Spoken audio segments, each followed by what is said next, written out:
Fort Wayne police are now confident that on the second try, they've put the right suspect in handcuffs for a murder that happened on a city street 9 days ago now.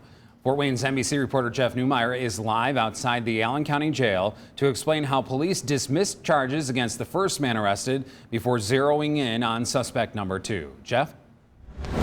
Yeah, Tom, Linda, 59-year-old Eric Tate's behind bars here in the county jail, facing a murder charge in the September 22nd shooting death of James Hines. One other man has been released from custody, and that's due partially to the fact that additional witnesses have helped clear him.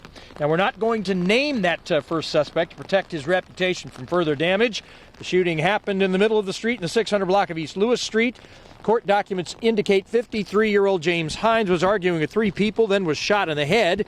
He died a day or so later in the hospital. Surveillance video showed a suspect in dark clothing who'd been riding a bike, extending his arm and shooting Hines at close range. One witness pinpointed the first man arrested as the shooter, citing a particular pattern of freckles on his face as to why he was certain that that was the right person. Another witness walked up to the lead detective 3 days after the crime and dropped a note near him saying, quote, "Pick it up. Everything you need to know is right there." The first suspect was named in that note as well.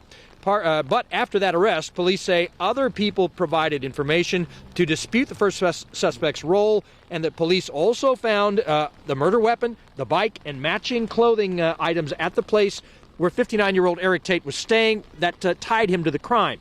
Tate was nabbed yesterday, and the first man was let go. We talked to a Fort Wayne attorney not connected to the case about what he perceives as a rush to judgment by police.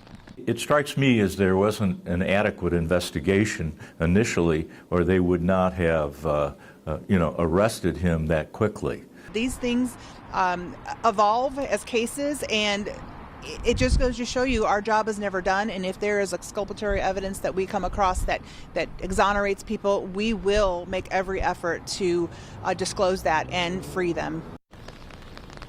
Now, Swanson says by charging someone in the case, it may well have prompted others in the know to step forward and put detectives on the right track as to who really was responsible for the crime. Sergeant Rosales-Scatina says that it is not a tactic, what he's suggesting is not a tactic that city police would intentionally use to try and solve such a case.